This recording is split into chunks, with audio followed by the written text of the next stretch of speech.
30. And it is great to be here. And we have welcome to the Four Corners Project studio here in Beit Shemesh, Israel.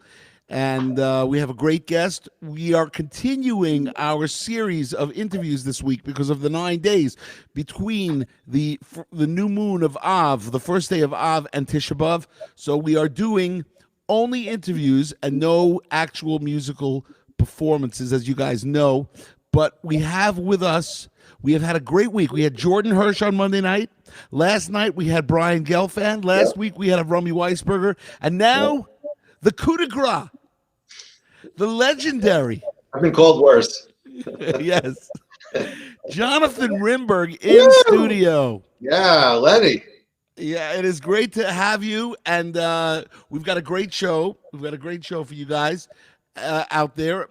We are going to do a nice, as we say, we're going to jog Jonathan's memory. Please do. Yes, it's a little loose in here. Because he was involved with so much schlock rock, and even before schlock rock, and even before Kesher. Wow. You know, he had an impact on me, which is interesting, which he didn't even know about, which we're going to tell him. First thing is, I want to remind everybody out there, as you are watching this show, it's the 130th show since last June 22nd, 2020. I want you to, if you're watching from Facebook, I want you to give us a thumbs up, leave a comment. If you're watching from YouTube, subscribe and leave us a comment. If you're watching from LinkedIn, make sure you leave a comment and pass it around. And of course, same thing with Twitter, at Lenny Solomon. We are going to 8 channels, Johnny. We're going to 8 channels at the same time. Amazing. It really is. You're the man to do it, Lenny. Well, you know, you have to reinvent yourself, as they say.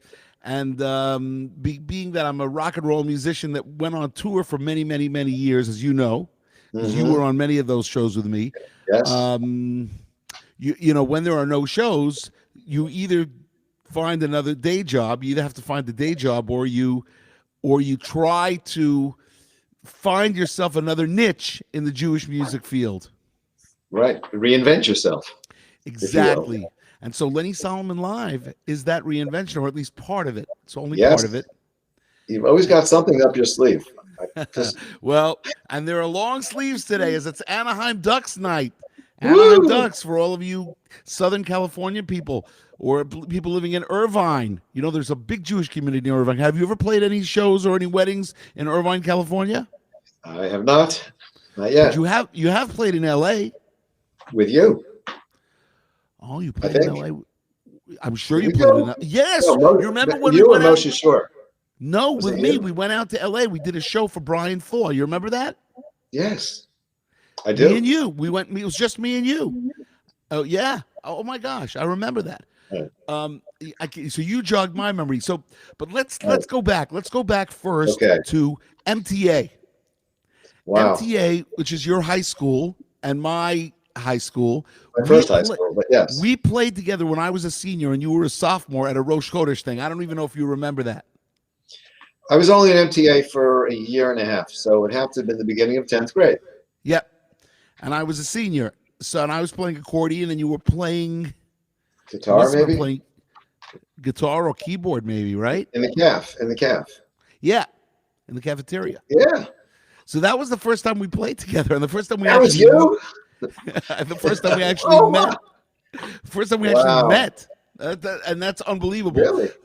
But the truth is that we, you know, I come from Queens, you come from New Jersey, and we each made our way into Jewish music, which is really quite amazing. You know, we're still here all those years later. It's remarkable. It really is. It really is. Why don't you tell our listeners what your first instrument was and how you picked it, and how you became, you know, a little bit about how you became a musician.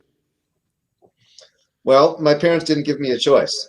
When I turned 8 or 9 years old, they said, "What will it be?" And my first instrument was trumpet, believe it or not. Wow.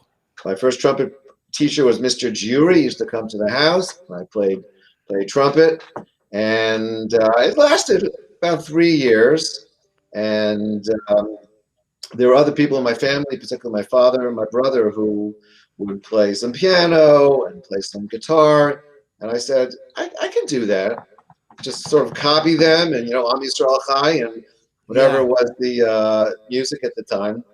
My mother, she still plays some piano at home, but she was an accomplished pianist in her day. So she was my first piano teacher. I think actually even before I was 9 years old. I think when I was 5 or 6, my mother taught me piano. But you shouldn't really take lessons from your parents. That it didn't go like for too long.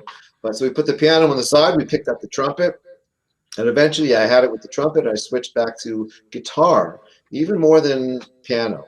And it was guitar when I was 13 and 14. And somewhere along the way, the piano crept in. And Because I right guess now, I would say that piano is really piano is your taken your over. first Yes. instrument, right?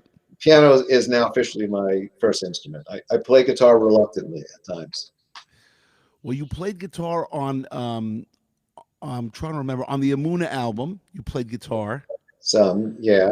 Yeah. You Eliyahu. What's Eliyahu is on Jewish Pride. Jewish Pride, yeah. Eliyahu. Right. Yeah, that was one of That was the me. most classic Jewish songs. One of the classic songs that we ever made. Just fantastic. Yeah. But let's go first. Before we go into that, let's go into Judea, because Judea, for those Wow. that don't know, Judea was a band that came out, I'm going to say the early 80s. I'm going to say 81 or 82. Is that correct? Or 82, 83? Do you Judea, remember? aka the band of the 80s. It's exactly when it was. Exactly. And I went to your debut show at Brooklyn College. And again, I don't think we had really met properly at that time. But you, Gershon Varoba, Right. Shmuel Shmuel Ramras, I Ramrod. think, or Moshe Antelis. Well, Shmuel was first. Shmuel was Wow. first. Shmuel was in the Brooklyn College show. And then and what's his name? Antelis came on for the recordings. When I was a freshman at YU, I would go with my acoustic guitar in the subway to Brooklyn for the recording sessions of that album. That was an amazing album, and you sang a bunch of leads, I think. Yeah, I was 17 years old, so it had to have been the fall of 1980. I was 17 and a half years old, already in college, and yeah, it got me a free lunch, and some work and some shows, but more importantly, an introduction to the wedding business. Which is really where you have made your living Exactly, right. Since then, more or yeah. less, yeah, yeah. Wow. And that it's amazing. It's really amazing. So Judea, for anybody out there, Judea is a must listen. It's a must listen. I still love listening to it. I love listening to Torah Forever and Hand of Hashem and Great Yismachu, songs. Horaini, Yeah, Gotta Go to Sheer or Must Go to Sheer, whatever it is. And right. What really, else there are a was lot that? of hit World to songs on Come. that. World to Come. The World to Opening Come. side B of the LP, World to Come. Right. Yep. Yeah. And that was Yerachmiel Begun. Did he write all those songs? He wrote, yes, yeah, yep, He every even wrote single one. Yismachu, or did Gershon write Yismachu? No, I think it was all begun. Unbelievable, because you could actually see Gershon writing something like that. And he Yeah, put but in I the sang lead for that, so it wouldn't make sense. If Gershon would have written it, for sure he would have sung lead on it. Oh, that But is that true. one was given to me, or at least part of it was given to me. Right. Which, well, I guess it could have gone either way, but I didn't know that Gershon. There was even a thought that he wrote any Well, of you that. know who played piano on that? Gershon played piano. On that album, mostly Gershon, right? I Yeah, played. because what he did was he put in that riff from Root Beer Rag. In Yismachu. Yeah. Yismachu Hashem. Do-do-do-do-do-do-do. Right. Oh yeah, absolutely, right on, That's what right it on. was. So I really thought it was him writing that song. Yeah, very Oh, interesting. Ethan Bill is checking in. Ethan Bill saying hello. Yeah, You there see he it? is. Oh, Rimberg. Ethan's working with us in the wedding scene a week from Sunday. That's fantastic. Yeah, Ethan Bill. He's the man. He's a So great I am drummer now. actually coming into New York August 1st to August 15th. Yeah. And I'm going to be doing some recording at Ethan's. I'm Great. in the middle of recording an album by him, the 40th album. This is my 40th Wow. album, Wow. Wow. not including Kesha, because we have but let's not talk about me. Let's talk about you and our relationship. So what happened was Kesha 1 was myself, Tzvi Pill, Shlomo Horowitz, and Joey Friedman. Now, Right. Kesha 2 was Joey Friedman, Yona Lloyd, who replaced Shlomo Horowitz, me, and Tzvi Pill. By the time we got to Kesha 3, Joey Friedman had gotten married and moved to Memphis, and we needed a replacement on bass, and you joined the band as the bass player / second keyboard player. Right. And we did an album together. I think that was really our first. No, it wasn't our first album because that was 87. That was Kesha 3 was in 1987. In 1986, How do you remember had. these dates? I'm telling you now because first thing is I am a date person. I am a very big Okay, date person. good. I'll tell you something very interesting. You were one of the few people involved with Schlock Rock 1. Learning is good. Yeah. And we did all the sessions from midnight to 8 a.m. Middle of the night. I remember that. Overnight. And weren't you on the session? No, I don't think you were on the session with Eric Gale. You were on the session with High Holy Days. Didn't you play keyboard on High Holy Days and Eliyahu on Avi? I think you played. Oh man, you're asking me very. You know what? I have it here. Very hard question, Tony. This is the insert. What is that? The insert to Learning is Good. Okay, well, read the credits. And let's take a look at the credits. It says, played an organ solo in something. All right, so you played guitar on something. You played guitar on here, and you also played keyboard. So that's interesting. Now, does it say what you played on? I don't think it does. We did not. So that was your. But you also sang backup, and you've been on more than 15 albums with us over the years. I mean, pretty much every one of the early albums, anything that we did at Steve Bill's studio, you were on. Yeah. I think you even did a little bit with Mick Cantarella. Like you were with Amuna and with Jewish Pride. Yeah, definitely. Amuna, for sure.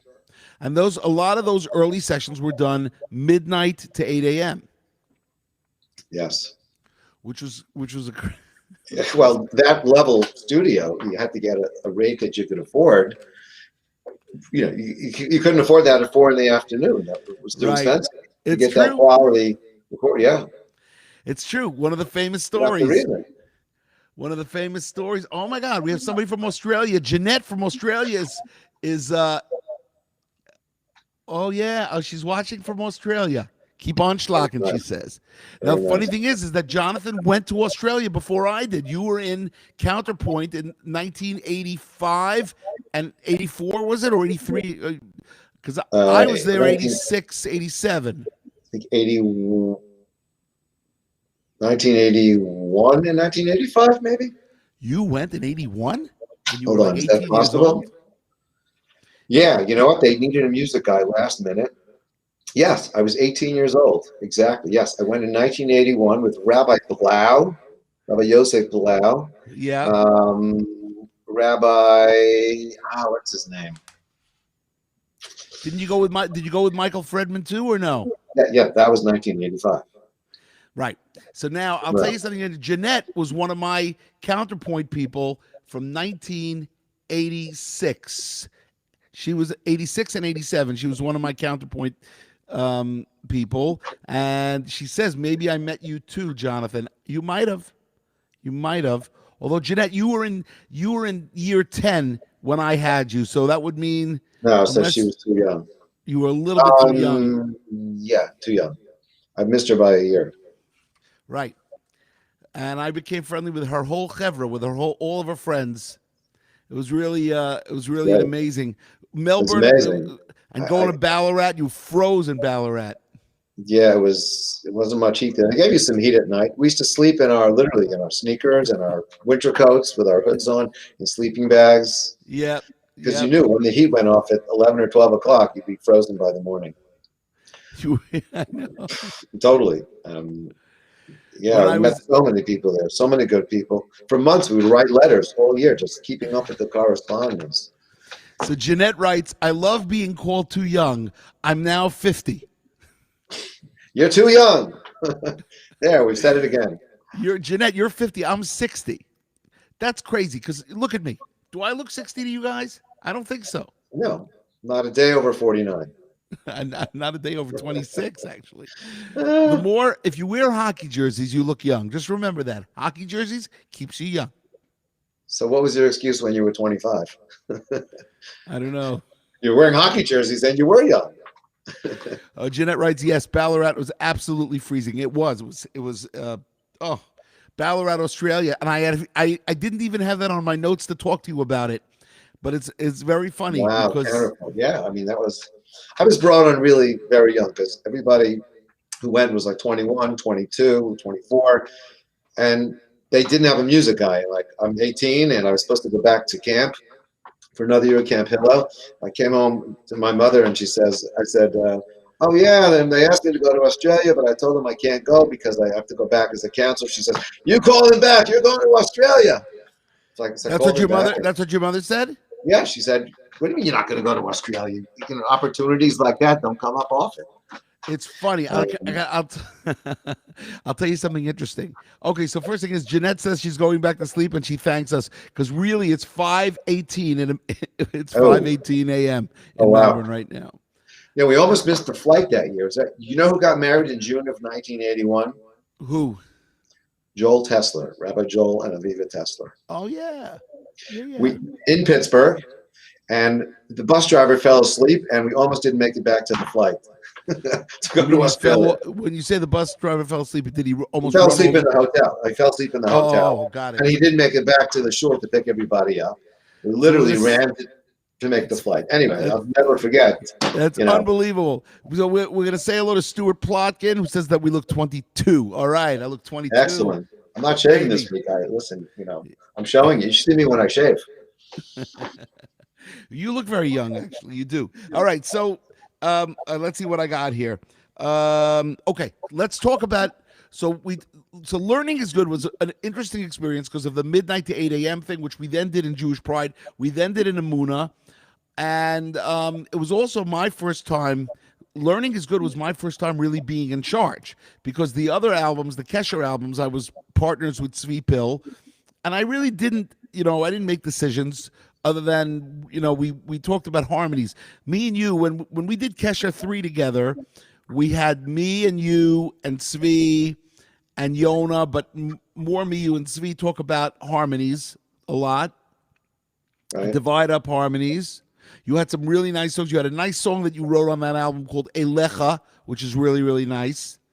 You remember? Elecha Hashem Ekra. Oh my gosh. V'yel Hashem Ezana. Yeah, vaguely. Vaguely. Why? It's a great song. Great chord changes. Great song. I got to go back and listen to that music. Wow. And then you sang the last track, one of my favorite songs that I've ever written, believe it or not. Hodu Hashem. Hodu Hashem Kito. Yes. Right? It's like the Love Boat. It's like the Love Boat goes Jewish. Right. Love Boat. Totally. I could hear that. Yeah. So wow. All right, so that Kesher, you went on the road with us a little bit. We did some touring together. Yeah. And I just found a videotape of us in YU playing in 1985, where we still have a lot of time to make up here in terms of we're in 1985 now. Oh my gosh. But that was a really fantastic show. And you were on one side of the room with a keyboard and bass, and I was on the other side with a 2-tiered keyboard. Yona Lloyd was in front, Tzvi Pill was in the back. And the place went wild. I mean, it was just unbelievable. Those are those videos you shared with me, right? I have to. Yeah, I shared. I have to. Right, I have to watch it too. I only watched the first 10 minutes. Yona watched the whole thing already. Haven't seen it yet. So That's okay, cool. now let's move on to Purim Torah, 1987. Steve Bill's first production with us, and you sing Under the Chuppah, which becomes one of the most classic schlock rock songs that we have ever had to this Wow. day. And Wow. I remember I asked you to sing it because I didn't think that I could do it justice. You know, I was not a ballad guy. I've never been a ballad guy. Crooner song. It's a crooner song. Yeah. And I didn't feel comfortable doing it. Now I would feel much more comfortable, obviously, but it's let me see, it was 1987, so it's 33 years later. But you sang that song, and that was really one of the three out of that album. You had Achashverosh, you had Wash This Way, and you had Under the Chuppah. Those were the three, I think, hit songs from that album. Yeah. Mm-hmm. And there were others as well, like We Believe in Hashem was big in South Africa when I went to South Africa. I'm just taking a look. Yeah. All Shook Up. We had the Elvis stuff. Amen with Eric Clapton. Yeah, had a lot of good songs on it. And then after that, you did Emuna with us. Right. Oh, and we sang together Esa Einai. Esa Einai Eleharim. Wow. You're either singing the high part or the low part. One of them. We split it. I sang the low part. And I'm right. Okay. So you have a higher voice. Yeah, at that time. I don't think I do. I think you have a. Who knows? You're also a tenor. Not exactly, but we'd stretch it. So tell the audience about your wedding history and how you joined. What was your first? Was it with Nagina, with Ruach? Because you eventually became Neshama, and then you became Nafshenu. Right. So, I mean, that basically sums it up over 40 years or so, literally. Again, through the Judaic connection, I had an intro into Nagina, and I was accepted and taken on and started working there. And they were kind of parallel together, some type of a relationship with Ruach, Sam Flavor and Ira Silber, Olav Shalom. And I did some playing and singing for them, in Nagina, kind of at the same time. And when I got back from Israel from my second year, I guess in 1985 or 86, Neshama scooped me up. And I became an insider and a partner and went with that whole track for many years and eventually went out on my own, about 23 years ago as a solo band, and then joined up with Aaron and Nafshenu about, I guess, around 20 years ago. We never looked back. I remember. So you've actually been Nafshenu for 23 years?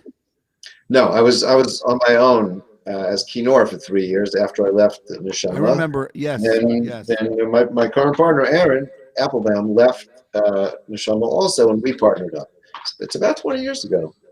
18, 20. I just don't know where the 20 time years. goes. I mean, I don't even know. It's got to be around 20. Yeah, it's crazy. Yeah. And we have, between now and Rosh Hashanah, we're doing about 30 weddings as a band. You are. Between now and Rosh Hashanah, Nafshenu's doing 30 weddings. Yeah, 30 weddings. Literally. So I'm sure that we will do around 30 Lenny Solomon live shows. Listen, I'm going to have to, at this rate, we're almost out of time. I'm going to have to come back and do part B, if there's what to talk about. There is a lot to talk about. We didn't talk about Hask yet. We didn't talk about the famous show at the Ramada Renaissance in 1991. Oh, my God. Whoa. You remember that? Yes. It paid for my rental car for the month. It did. Yes. Okay, so everybody, I'm going to tell the story because Avrami told the story a little bit. Now I'm going to tell the story also, and you'll chirp in. So what happened? Chime in. So what ended up happening was the boys, all four of us, were on vacation. Me, Johnny, Avrami Weisberger, and Shmuel Wasserman, Oliver Shalom. All four of us. Now, you guys made a joke that we should do a show, or Shmuel Wasserman apparently did, where he puts up a sign, Schlock Rock concert, day after Tisha BAV, here's a number. And the phone started ringing off the hook. And I said to Shmuel, Shmuel, people are calling this number. And so we got in the hold of Alan Freistadt, who was a band leader at the time, and we got set up with the Ramada Renaissance, where their guests came in for free, and everybody who came in would pay an admission. Everybody outside would pay an admission. And what's usually done is you usually get a fee, and you pay the band, and then I keep the remainder of the money. That's how the band leader works, always with the wedding too. You play the musicians, and then the band leader keeps the money. So the thing is that this time, though, we didn't do that. We split it 4 ways because I said, how many people can possibly come? You know what I'm saying? Right. 800 people showed up. You remember we played a show for 800 people at the Ramada Renaissance with no advance ticket sales. Just Amazing. walk in. I don't remember the numbers, but I just remember leaving with a wad of cash, and we went out to Agrippas, to the shawarma places, and we paid for everybody's dinners, and yes, it was great. Wow, it was unbelievable. It was unbelievable. Wow. That was one of the good times. That was one of the great stories. That was one of the great stories. Now, also we had great stories with the Hask shows. You were on the first 2 Hask shows with me. Just Hask 2. The second year they had Hask 2, number 5, which was me, you, Seth, and Avrami, of course. Yeah. And that was a very nice show too. And that was when I was at my thinnest because I was about to get married. Yeah. Do you know that, after they have these big productions and big concerts and they record them live, usually all of the singers and even some musicians, because they do a multi-track recording, they go back to the studio and they have to fix and re-record and this and that. The only people who didn't have to go back, I'm not saying like the trumpet player had to go back, but of all the singing, from what I heard at the time, the only people who didn't have to go back were the vocalists, were the choir, the harmony singers. I know, because we were spot on. I mean, we did our parts. Yes, and that was it. The recording was there. And what the funny thing was is that we were me, you, and Avrami, and Mark Infield, and all those guys were one of. We would do albums for other people too. Yeah. Tons of albums. You remember when we did the Abarbanel commercial? I don't know if you remember that. Yeah. Me and you, where I was hired by the Abarbanel Wine Company. Yes. Yeah. And they had us do a 30-second commercial. Fresh Merlot, right? Oh, I can't remember the words, but we did a 30-second or a minute commercial. It was me and you. We went to Mick Cantarella's studio, all a cappella, just a cappella. That's funny. And we did it. Wow. I remember the original. Did I sing on the original of that? On the album? You did. Yeah, wow. You did. Wow. That's right. That's me. That's right. So it was me and you. I think it was just me and you. I think it was just the me original? and you. I don't think any of the other guys sang. Yeah, it could be. Because we had 4 tracks or, Yeah. We had 16. I think it was a 16-track studio. Yeah, it wasn't much double tracking of those vocals. It was kind of just straight out, like the original. Right. So before we you're right. We're gonna have to have you back for part 2 of this. But I want to just say a couple of things. Number one is to everybody out there. I want you to let me see. Judy, wait. Judy is saying something. Let me just see. I want to. I learned with Mrs. Rimberg with Rabbi. My mother. She's talking about my mother. Oh, okay. So she learned with your mother with Rabbi Yudin. And there's another message coming in. Oh, amazing music history. Well, this is Jewish music history for us. It certainly is. It is. But I want to tell everybody that next week we're going to be going back to music. Monday night we'll be having a music show. And then I'm not sure about the rest of the week. You'll just check in with me on Monday night as we finish the 9 days. And this is a very hard time for musicians. There's no work really. And although sometimes it's you need that vacation. You need the 3 weeks off. Yeah, you try to get away a little. I mean, we're in prep mode for all these weddings coming up, so I'm actually busy in my office, but we don't have to go out in the field. So, you get a decent night's sleep and you can exercise and, kind of hang out with your family and whoever's around. People are away.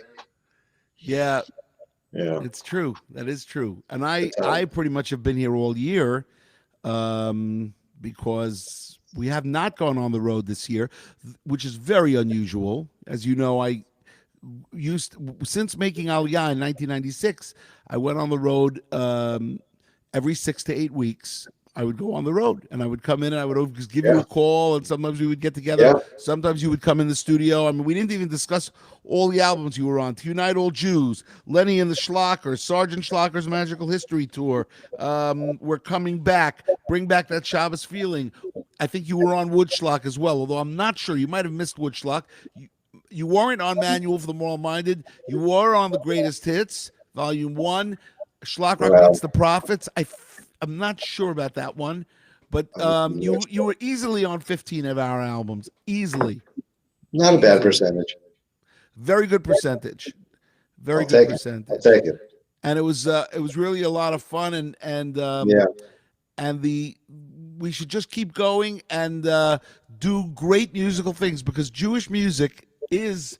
I grew up on Jewish music, even though obviously I'm a rock and roller, and I like secular music as well. But I think Jewish music of the 70s and 80s was fantastic, and we have to keep that style going. I think that today's music yeah, is not as good as it was in the 70s and yeah. 80s. It's different. It's what the young people listen to, so that's what they copy. But there's a big audience for more traditional style of Jewish music. Definitely. And we want to do that song. You said, remember, we're going to do a duet. We have to Yeah. get on that. I'm redoing my studio. I'll be up and running again in a few weeks, and we got to just come up with the right song, and we're going to record, you and I. All right. I'm there. It's for We're going to do sure. it. Yep, yep. We just need the right song. All right, everybody. I want to wish everybody a easy fast and a good Shabbat. We reconvene back here at 11 p.m. Israel time, 4 p.m. East Coast on Monday night for the musical show after Tisha BAV. And actually, it's 2 days after. It's 1 day, 24 hours after Tisha BAV ends. And I want to thank Jonathan Rimberg for coming into the studio My and pleasure. sharing our memories, and we had lots more to share. Yeah, So no, we have more. Let's do it again sometime. we'll do it again. It's later on this year, and I want to wish you success in everything and all of your musical endeavors, and in the wedding Thank you. season. Thank you. You too. I'll see you in a couple of Amen. weeks. Drop me a line when you're in, and we'll convene. We'll do that. We'll do Keep on lunch. We'll do schlagging, lunch. everybody. Have a great night, and we will Take care, see you. everyone. Have a great night. Bye bye. All right.